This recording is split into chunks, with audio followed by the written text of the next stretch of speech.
참으로 복되고 좋은 아침입니다. 오늘 여호수아서 9장 1절에서 15절에 있는 말씀을 가지고 함께 나누도록 하겠습니다. 오늘 본문 같이 봉독합니다. 일 후에 요단 서쪽 산지와 평지와 레바논 앞 대해 연안에 있는 헷 사람과 아모리 사람과 가나안 사람과 브리스 사람과 히위 사람과 여부수 사람의 모든 왕들이 이 일을 듣고 모여서 일심으로 여호수아와 이스라엘에 맞서서 싸우려 하더라. 기브온 주민들이 여호수아가 여리고와 아이에 행한 일을 듣고 꾀를 내어 사신의 모양을 꾸미되 헤어진 전대와 헤어지고 찢어져서 기운 가죽 포도주 부대를 나귀에 싣고 그 발에는 낡아서 기운 실을 신고 낡은 옷을 입고 다 마르고 곰팡이가 난 떡을 준비하고 그들이 길갈 진영으로 가서 여호수아에게 이르러 그와 이스라엘 사람들에게 이르되 우리는 먼 나라에서 왔나이다. 이제 우리와 조약을 맺읍시다 하니 이스라엘 사람들이 히위 사람에게 이르되 너희가 우리 가운데 거주한 듯하니 우리가 어떻게 너희와 조약을 맺을 수 있으려 하나? 그들이 여호수아에게 이르되 우리는 당신의 종들입니다 하매 여호수아가 그들에게 묻되 너희는 누구며 어디서 왔느냐 하니 그들이 여호수아에게 대답하되 종들은 당신의 하나님 여호와의 이름으로 말미암아 심히 먼 나라에서 왔사오니 이는 우리가 그의 소문과 그가 애굽에서 행하신 모든 일을 들으며 또 그가 여단 동편에 있는 아모리 사람의 두 왕들, 곧 헤스본 왕 시혼과 아스다롯에 있는 바산 왕 옥에게 행하신 모든 일을 들었음입니다. 그러므로 우리 장로들과 우리나라의 모든 주민이 우리에게 말하여 이르되 너희는 여행할 양식을 손에 가지고 가서 그들을 만나서 그들에게 이르기를 우리는 당신들의 종이니 이제 우리와 조약을 맺읍시다 하라 하였나이다.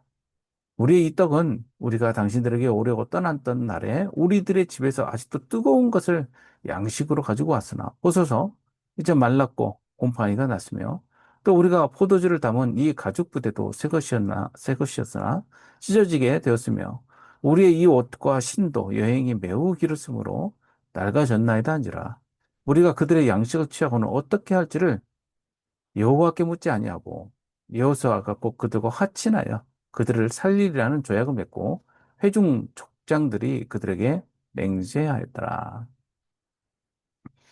음, 이제 우리가 앞서서 이 여리고성의 전투와 승리 그리고 또 이스라엘 안에서의 그 어, 배역 즉 하나님을 속인 사건, 그리고 또 다시 아이성 전투를 승리하게 하신 하나님의 그 방법들 이것들을 우리가 앞서서 함께 보았습니다. 이제 하나님께서는 점차 이스라엘을 훈련시키시는데 아이성 전투는 조금 더 다른 방법으로 물론 이스라엘 백성들이 그 가운데 온전히 하나님 앞에 다 일심으로 하나님 명령을 수행하지 못하였던 그런 결과로 어, 패배를 어, 당하고 그리고 다시 어, 승리하게 되는 그 과정을 겪으면서 그들은 가나안 정복에 대한 여러 방법들을 수행하고 또 익히고 또 그런 방법에 있어서 어, 성장하는 그런 그 계기가 되었을 것입니다. 오늘 이 본문 내용은 여러 가지 굉장히 어느 관점에서 보냐에 따라서 참 많은 해석들을 또 이해를 갖출 수 있는 본문이라는 생각이 들어요. 여기 등장하는 그 가나안의 원주민 기브온 사람들이 등장을 하는데 이 사람들과 또 맞서서 주변에 함께 거주하는 이 가나안 원주민들이 등장을 합니다. 보면은요, 이 사람들은 헷 사람, 아모리 사람, 가나안 사람, 브리스 사람, 히윗 사람, 여부스 사람 이렇게 언급을 하고 있어요. 여기에 이 기브온 사람들이 또 추가되어야 되겠죠. 또 여기 아직 언급하지 않은 또 이민족들이 있습니다. 그 사람들은 갑돌에서 왔다고 하는 사람들, 갑돌 사람들 뒤에 블레셋 사람이라고 불리는 사람들이 또 여기에 추가가 되겠죠. 이 사람들이 거주하는 지역들은 요단 서쪽 산지, 평지, 대연안 이렇게 되어 있어요. 서쪽 산지는 어디를 기준으로 말하고 있는 겁니까? 요단 동편 모압 평지, 이제 시딘 골짜기 쪽에서 거주하고 있을 때 바라봤던 가나안을 들어오기 전에 바라보았던 그 위치가 바로 서쪽 산지죠. 예. 그 방향이 서쪽이라고 말하면 뒤라는 뜻인데 여기에 그 유다와 에브라임을 중심으로 해서 펼쳐지는 그 산지의 그 지형을 이야기를 하는 것이고요. 평지라고 말하는 것은 해안 평야 지역과 산지 사이에 있는 우묵한 골짜기들로 형성된 지역이 바로 이 평지, 셰펠라라고 불리는 곳입니다. 이곳이 해안 평야 지대에 있었던 그 원주민들과 골짜기 있었던 그 가나안 사람들과 함께 어, 대항하고 전투하고 또 여러 스토리가 나왔던 예를 들면 다윗과 골리앗이랄지 삼손의 이야기랄지 이런 이야기들의 배경이 되었던 자리가 바로 이 평지라고 할 수 있겠어요. 그리고 대연안이라고 말하는 것은 지중해를 대해라고 하는데 지중해를 끼고 돌고 있는 그 해안 지역에 머무는 사람들. 그러니 여기에는 꼭 들어가야 될 사람이 블레셋 사람들입니다. 자, 이 사람들이 모여서 그 어떤 태도로 갔냐면 일심으로 맞서서 싸우려 하더라라는 것이요 일심으로 맞서서 싸우더라라는 것은 여리고 사람들의 대항하고는 좀 많이 다르죠. 이 사람들은 여리고 사람들은 그냥 문을 굳게 닫고 거기서 방어적 수세적 태도를 취했지만 이 사람도 그게 아니라 뭐 이러다가는 다이 몰살당하겠다 이러니 끝까지 싸우자 이런 식으로 하나로 여기서 일심으로라는 것은 하나의 입이라는 그 단어가 나오는데 한 목소리로 함께 예, 이 대항하였다는 것이죠. 이때 여기에서 이들과 다른 입장을 취하는 사람들이 있었으니 그 사람들이 누구냐면 이 기브온 사람들입니다. 기브온 사람들은 이 베델 근처, 그것도 베델과 또 예루살렘 사이에 있는 그 지역이 이 기브온이라고 할 수 있겠는데요.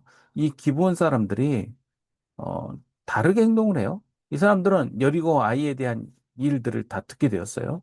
그리고 난 뒤에 꾀를 냅니다. 여기서 말하는 꾀, 아르마라는 그 아르마라는 단어는 아주 신중하다라는 뜻을 가지고 있는데 이게 부정적인 의미와 긍정적 의미가 있어요. 긍정적 의미로는 분별력도 좋고 슬기롭고 신중하고 현명하다라는 뜻이 담겨 있는데 부정적 의미로는 그렇잖아요. 우리가 지혜가 많다는 것이 좋은 뜻으로부터 해석할 수 있지만 이 세상적인 그 지혜가 조금 더 잘못 쓰여지면 사람들을 어떻게 해요?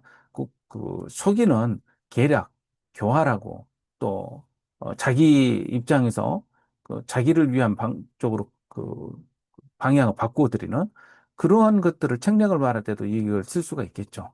아마 여기에서는 이제 그런 부분으로 좀 더 해석을 해야 된다라고 보는 학자들이 있지만 저는 다르게 생각할 수도 있다고 생각합니다. 여기서 꾀를 내는 것은 여호수아와 이스라엘 백성들을 해하려는 입장에서 나오는 거라고 한다면 부정적인 그 교활함을 이야기해야겠지만 저는 조금 다른 방향에서 볼 필요가 있다. 여기서 말하는 꾀는 자신들이 살기 위해서 어, 쓰는 꾀인데 이 꾀가 어, 저는 그렇게 부정적이라는 느낌을 제 개인적으로는 갖기가 참 어렵다는 생각을 하게 돼요. 자, 이 한번 보도록 하겠습니다. 사신의 모양을 꾸몄어요. 이 사신이라는 것은 어떤 그 소식을 전하고 전령을 말하는데 특별히 어떤 뜻을 가지고 있냐면 그 식량이나 이런 부분들을 가지고 그 전달하는 이런 사람들 말입니다. 이런 사람들을 말할 때, 또 쓰는 단어가 바로 이 사신이란 예, 단어라고 또 볼 수 있겠어요. 그래서 짜야라는 게 심부름하다는 뜻이에요. 식량을 가져다 주거나 이런 사람들. 누구를 생각하면 되냐면 다윗이 형들을 위해서 도시락을 딱 그 싸가지고 가지고 가지 않습니까? 이런 모습을 생각하시면 되겠습니다. 그러니 여기서 이 사람들은 그 찢어진 포도주 부대, 낡은 자루에 담긴 빵들, 이런 것들을 막 빼서 보여주는 것들 보면, 적정한, 단어라고 할 수 있겠네요. 이들이 헤어진 전대, 찢어져서 기운 가죽 포도주 부대를 나귀에 실어가지고 그렇게 갑니다. 그 발에는 낡아서 기운 신을 신고 낡은 옷을 입고 마르고 곰팡이 난 떡을 준비를 하는데 여기서 곰팡이 났다라는 단어는 니쿠드라는 단어인데 이거는 이 구멍이 난, 점 찍힌 이런 히브리 언어가 들어있어요. 이게 점 얼룩졌다라는 것은 곰팡이로 뜻할 수도 있고 또 구멍이 나서 부스러진 듯한 그런 그 빵 부스러기 같은 그런 것들을 말을 할 수도 있겠습니다. 이것을 준비해서, 여기서 준비하다라는 히브리어 단어 짜이드는 긴 여행을 위해서 준비한 보급품들을 가리킬 때 주로 쓰는 단어들입니다. 그러니까 이런 모든 히브리어 단어나 또 내지는 그들의 행색이나 이런 것들이 철저하게 준비되어서 한눈에 보거나 그들이 판단하는데 그 그 모습만 봐도 이 사람들이 가까운 동네가 아니라 아주 멀리서 온 것 같은데 라는 느낌을 주도록 최대한 꾸미고 노력을 했다는 겁니다. 다 성공한 건 아니에요. 뒤에 보면요. 그들이 길갈 진영으로 가서 이제 길갈 진영으로 갔다는 것은 저 산지에 있는 그들이 이제 내려와서 여리고 가까운 그 길갈로 갔다는 것이죠. 여호수아에게 말을 합니다. 우리랑 조약을 맺읍시다 하면서 뭘 강조를 하냐면 먼 나라에서 왔다는 것을 굉장히 강조해요. 우리 먼 나라에서 왔어. 라고 말합니다. 라호크, 메오드. 굉장히 떨어진 곳이라는 단어를 씁니다. 이스라엘 사람들이 이 사람들한테 말을 합니다. 너희가 우리 가운데 거주하는 것 같은데, 오늘 아무리 봐도 내 행색이나 말투나 이거 보니까 요 가까운 동네 사람들 같은데, 그럼 우리가 조약할 수가 없지라고 말을 해요. 여기에서 보면 이 사람들이 먼저 먼 곳에서 왔다는 것을 이야기를 하고 이들이 맞이하는 이 이스라엘 사람들이 아니야, 내가 보니까 그렇게 먼 사람들이 아닌 것 같아라는 이들의 반응. 이 반응은 어떤 긴장감을 주고 있습니까? 하나님께서 가나안에 있는 사람들을 해렘하라, 멸하라는 이 부분에서 긴장감들이 이 안에 담겨 있어요. 그럼 가까이 있는 사람들은 하나님의 명령이 뭐 어때요? 남겨둬서는 안 되잖아요. 근데 이 사람들은 어떻게 해요? 이러한 기본적인 그 해렘 전쟁의 전제 조건을 알고 있다는 거 아니에요. 이것도 신기한 거 아닙니까? 전쟁이 났는데 멀리서 왔으면 살려주고 가까이 있으면 죽여야 되고 이걸 이 사람들이 어떻게 판별을 했냐는 거예요. 그렇기 때문에 그 앞서서 굉장히 신중한 그 정보를 수집하고 분석하지 않았을까라는 생각을 하게 됩니다. 이들이 여리고 점령하고 그리고 아이성을 점령하는 데 있어서 들렸던 이야기들을 분석해서 이 전쟁의 목적, 대상, 분류를 했을 거예요. 그러면서 이들이 이렇게 살려면 우리들이 행색과 준비하고 말하는 조건들이 이래야 된다는 결정을 했을 것입니다. 그리고 치밀하게 준비를 하지 않습니까? 아니, 이런 부분들을 봤을 때, 이 목적이 뭡니까? 이 기본 사람들은요. 살고 싶다는 거예요. 근데 살려면 어떻게 해야 돼요? 가나안의 원주민처럼 보여서도 안 되고, 그렇게 행동해서도 안 되고, 그렇게 앞으로도 살아서는 안 되는 겁니다. 이 부분에 있어서 그들은 결단을 한 거예요. 그리고 여호수아에게 말을 합니다. 우리는 당신의 종들입니다라고 앞으로 우리는 어떤 일을 해야 될 당신들하고 조약을 맺으면 우리는 당신들 섬기는 일을 하겠습니다라는 이야기를 하는 것이죠. 여기서는요. 이 부분도 저는 해석의 여지가 있는 부분이라고 생각을 들어요. 그리고 실제적으로 이들은 성막에서 일하는 사람들로서 그렇게 부양을 하게 됩니다. 앞으로. 어, 이제 여호수아가 다시 또 지조를 합니다. 어디서 왔냐라고 하니까 우리가 심히 먼 나라에서 왔습니다라고 하면서 누구를 그 이야기를 하냐면 당신 하나님 여호와의 이름을 이야기를 해요.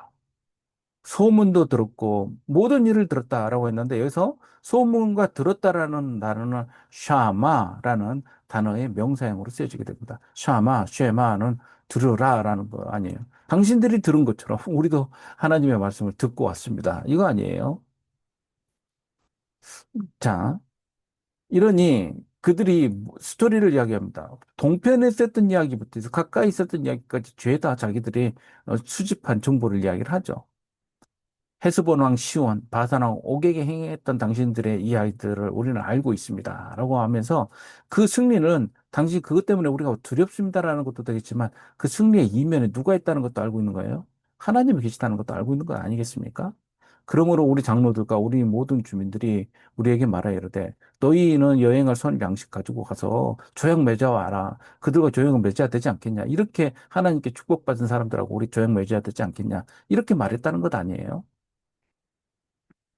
우리가 이 떡 가져올 때 뜨끈뜨끈하게 김이 모락모락 나는 거였는데 오니까 이게 이 정도로 다 곰팡이 피고 다 부스러졌습니다. 보십시오. 얼마나 먼 데서 왔는지. 사실 하루 거리예요. 예, 반나절 거리입니다. 우리가 포도주를 담은 이 가죽 부대도 새 것이었지만 찢어지게 되었습니다. 자, 그리고 신발도 다 헤어지고요. 이거 한번 보십시오. 자, 이런 부분에서 그들이 뭘 느꼈을까?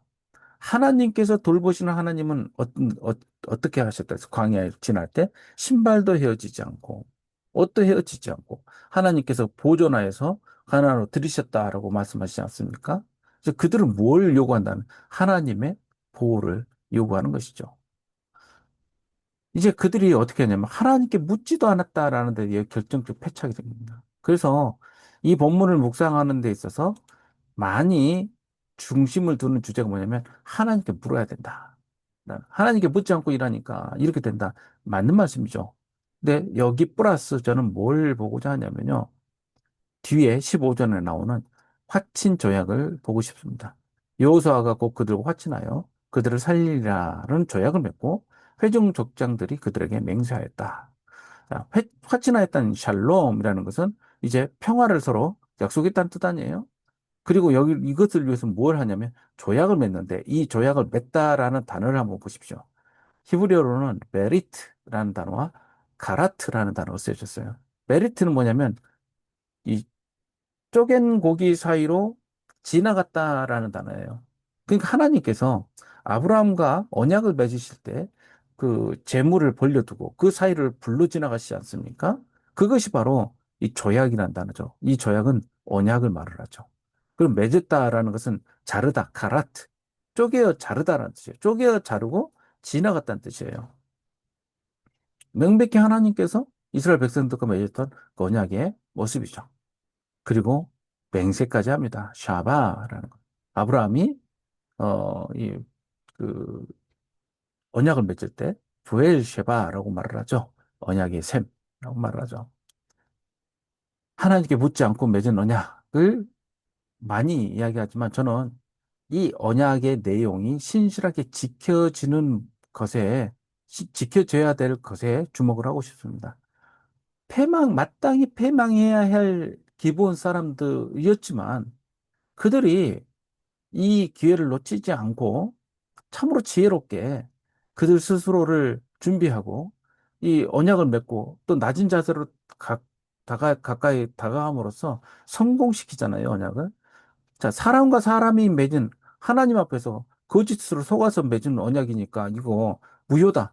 이거 앞으로 너희들 왜 거짓말했어? 거짓말이니까 다 무효지. 라고 해버릴 수도 있지 않겠어요? 그런데 언약이에요. 결코 언약은 무시할 수가 없습니다. 그러니 여호사도 나중에 분개하면서 야 너희들 왜 우리를 속였어? 근데 안 속였으면 어떻게 할 거야? 언약을 못 맺는 거 아니에요? 이게 바로 지혜로운 것 아닙니까? 예. 지혜로운 종에 대한 이야기가 또 신약 성경에 나오죠. 보면요. 자, 어떤 지혜를 발휘해야 돼? 어쩔 때 우리는 이런 지혜를 발휘해야 됩니까? 예. 구원에 관한 지혜는 어떻습니까? 우리는요. 예. 세상 지혜와 더불어 한번 생각을 해보시죠. 하나님께서 이 맺은 조약을 나중에 뭐냐면 거짓이라고 무시하지 않으세요. 너희들이 조약을 맺었으니까 너희들이 이거 끝까지 책임져야 된다라고 하고 나중에 오면 이 사울이 이 기브온 사람들을 굉장히 학대하고 학살하는 사건이 있거든요. 그때 하나님께서 이 조약을 근거로 들어서 그 조약대로 갚으라고 말씀하세요. 그러니까 사람끼리 맺은 이 언약 에도 하나님께서 신실하도록 요구하시는데, 하물며 하나님께서 우리와 맺은 언약이 얼마나 신실하겠습니까? 그러니, 이 내용에 나와 있는 것은 바로 언약의 중요성입니다. 우리는 이 언약의 중요성을, 믿어야 돼요. 하나님께서 우리와 맺은 언약, 예수 그리스도의 피로 말미암아 맺은 그 언약을 믿어야 됩니다. 그리고 불안해하지 않고 그 담대함을 가지고 우리는 그 하나님의 언약을 귀하게 여기고 또 나아갈 수 있는 저와 여러분들 되시기를 주님의 이름으로 축복합니다. 이렇게 기도하겠습니다. 아버지 하나님, 우리는 실수할 때가 많습니다. 참 속을 때도 많습니다. 그러나 우리가 참으로 잊지 말아야 될 것들, 중요하게 우리가 기억해야 될 것들을 실수하는 일이 없게 하여 주시옵소서. 하나님의 언약이 얼마나 신실하고 중요하고 우리에게 있어서 우리의 생명을 건 그러한 그 언약인지 우리가 알도록 주님 지혜를 허락해 주시고 그 신실한 언약을 믿고 의지함으로 우리가 더 이상 좌절하거나 실패하거나 또 실수하는 일 없도록 주님 저희들을 붙들어 주시옵소서 감사드리며 예수님의 이름으로 기도합니다. 아멘. 우리 함께 기도하겠습니다.